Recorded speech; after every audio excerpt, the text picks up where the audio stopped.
दोस्तों, middle east से बहुत बड़ी खबर आई है और खबर ऐसी है कि मुस्लिम देश बहुत ज्यादा घबरा गए हैं क्योंकि इजराइल ने वो कर दिया है जो आज के दौर में दुनिया का कोई और देश सोच भी नहीं सकता। इजराइल उस घायल शेर की तरह है जिसे अगर किसी ने छेड़ दिया तो वो पहले से ज्यादा खतरनाक होकर लौटता है और मिडिल ईस्ट के देशों ने यही गलती की। इजराइल एक ऐसा देश है जो अपने नागरिकों की सुरक्षा के लिए किसी भी हद तक जा सकता है। एक ऐसा देश जो छोटा जरूर है लेकिन ताकत और इरादे में दुनिया की सबसे बड़ी ताकतों को भी चुनौती देता है। इजराइल को जब भी किसी ने ललकारा है उसने जवाब ऐसा दिया है कि दुश्मनों की नस्लें तक कांप उठी हैं। इजराइल अपने नागरिकों को दिलो जान से चाहता है और जो देश उसके नागरिकों की जान का दुश्मन बने इजराइल उसे बख्शता नहीं है, चाहे वो फिलिस्तीन हो, लेबनान हो, सीरिया हो, यमन हो या फिर ईरान। इस वक्त गाजा में हालात बेहद खराब हैं, बद से बदतर हैं, लोग भूखमरी की कगार पर हैं और कई देश इजराइल पर युद्ध रोकने का दबाव बना रहे हैं। दूसरी ओर हमास के साथ भी युद्ध विराम को लेकर बातचीत चल रही है। जब फ्रांस और कनाडा जैसे देशों ने फिलिस्तीन को एक स्वतंत्र देश के तौर पर मान्यता देने की बात की तो कुछ बुद्धिजीवियों को लगा कि शायद इससे इजराइल दबाव में आ जाएगा, लेकिन यह दांव सरासर उल्टा पड़ गया और इजरायली पीएम बेंजामिन नेतन्याहू के एक फैसले ने न सिर्फ इस पर पानी फेर दिया बल्कि मिडिल ईस्ट में हाहाकार मचा दिया। जी हां, अल जजीरा के एक रिपोर्ट से मिडिल ईस्ट में हड़कंप मच गया है और मुस्लिम देशों पर संकट के घने बादल छाए हुए हैं। नमस्कार, कैपिटल टीवी में आपका स्वागत है। मैं हूं नवेंदु शेखर झा। आज आपको बताएंगे कैसे इजराइल ने मुस्लिम देशों में घुसकर 420 किलोमीटर तक अपना परचम लहरा दिया है। वीडियो बहुत दिलचस्प होगी, लास्ट तक देखिएगा। मिडिल ईस्ट में गजब हो गया, मुस्लिम देशों में लहराया इजरायली झंडा। अल जजीरा के दावे से मचा हड़कंप, बदल गया इजराइल का मानचित्र। दोस्तों, इस वक्त मुस्लिम देशों के होश उड़ गए हैं क्योंकि इजरायली पीएम बेंजामिन नेतन्याहू ने मिस्र की सीमा तक गाजा पट्टी पर पूर्ण सैन्य कब्जे को मंजूरी दे दी है। और यह सिर्फ गाजा पट्टी की बात नहीं है। खबरों के मुताबिक पिछले एक साल में इजराइल ने दो और देशों के कई किलोमीटर इलाके पर कब्जा कर लिया है, जिसके चलते मिडिल ईस्ट के देश बेहद परेशान हैं और अब इंटरनेशनल मंच पर चिंता जता रहे हैं। अल जजीरा की एक रिपोर्ट के मुताबिक इजराइल ने दिसंबर 2024 से सीरिया के दक्षिणी हिस्से में लगभग 400 किलोमीटर के इलाके को बफर जोन घोषित कर दिया है। यह वो इलाका है जो इजराइल से सटा हुआ है। सीरियाई सरकार इस इलाके पर दोबारा नियंत्रण पाने में नाकाम रही है। इजरायली सेना यहां पूरी तरह से तैनात है और गश्ती कर रही है। वहीं इजराइल ने इस कदम को अपनी सुरक्षा नीति का हिस्सा बताया है, लेकिन इजराइल के विरोधियों का कहना है कि यह इलाका संप्रभुता का सीधा उल्लंघन है। हिजबुल्लाह के खिलाफ अभियान के तहत इजराइल ने लेबनान सीमा के भीतर 5 किलोमीटर तक के इलाके पर नियंत्रण कर लिया है। इजरायली सेना यहां भी मौजूद है और इस इलाके में नागरिकों की आवाजाही पर पूरी नजर रखी जा रही है। इजराइल इसे डिफेंसिव कार्रवाई बता रहा है, लेकिन लेबनान ने इसे इंटरनेशनल रूल्स का उल्लंघन बताया है। वहीं लेबनान के अलावा इजराइल ने फिलिस्तीन के 12 किलोमीटर इलाकों पर भी कब्जा कर लिया है। इसमें पश्चिमी तट के कई गांव और इलाके शामिल हैं। इस पूरे विस्तार के दौरान इजराइल ने फिलिस्तीनी आबादी को पीछे धकेला है, साथ ही नई यहूदी बस्तियों के निर्माण की गति भी तेज की है। अब इजराइल की नजर गाजा पट्टी पर है। लगभग 41 किलोमीटर लंबी गाजा पट्टी पर अब तक का सबसे बड़ा सैन्य दबाव बना हुआ है। अब देखना यह होगा कि इजराइल की अगली कार्रवाई क्या होती है।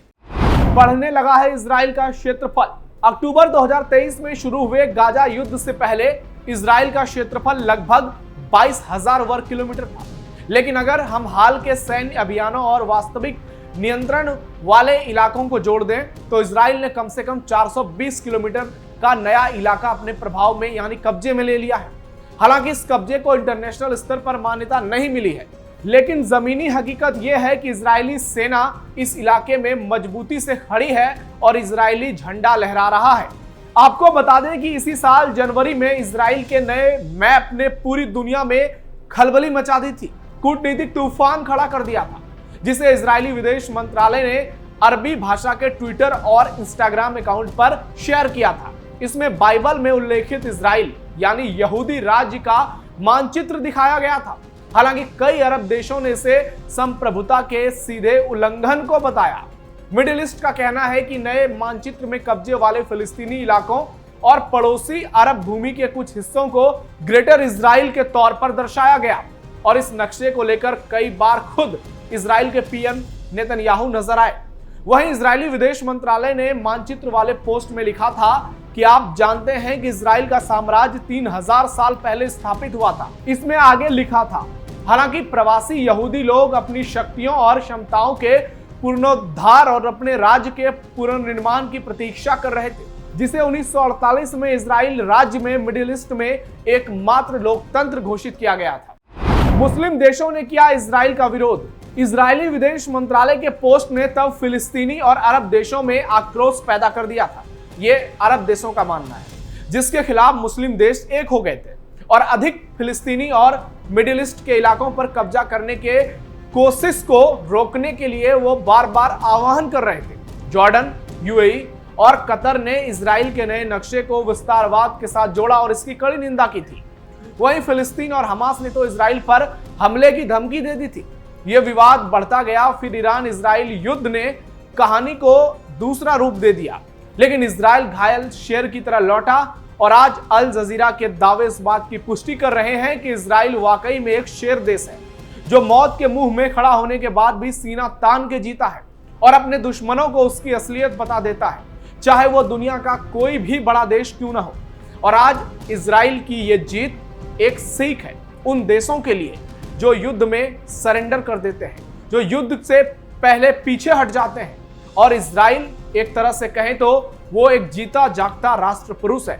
ठीक उसी तरह इजराइल ने मिडिल ईस्ट में मुस्लिम देशों की हालत बना रखी है, जैसे साउथ एशिया में भारत ने ऑपरेशन सिंदूर कर पाकिस्तान की हालत खराब कर दी और पाकिस्तान इस कार्रवाई को सदियों तक याद रखेगा। जिस तरह से पाकिस्तान ने सरेंडर किया, जिस तरह से ईरान ने सरेंडर किया, चाहे मामला भारत पाकिस्तान वार का हो या फिर ईरान इजराइल का, ये देश बता रहे हैं कि आज के दौर में दुनिया का कोई भी मुल्क इन पर दबाव नहीं बना सकता। सोशल मीडिया पर छाए बेंजामिन नेतन्याहू। आपको बता दें कि जैसे ही यह खबर सोशल मीडिया पर आई, हर ओर बेंजामिन नेतन्याहू की तारीफ शुरू हो गई।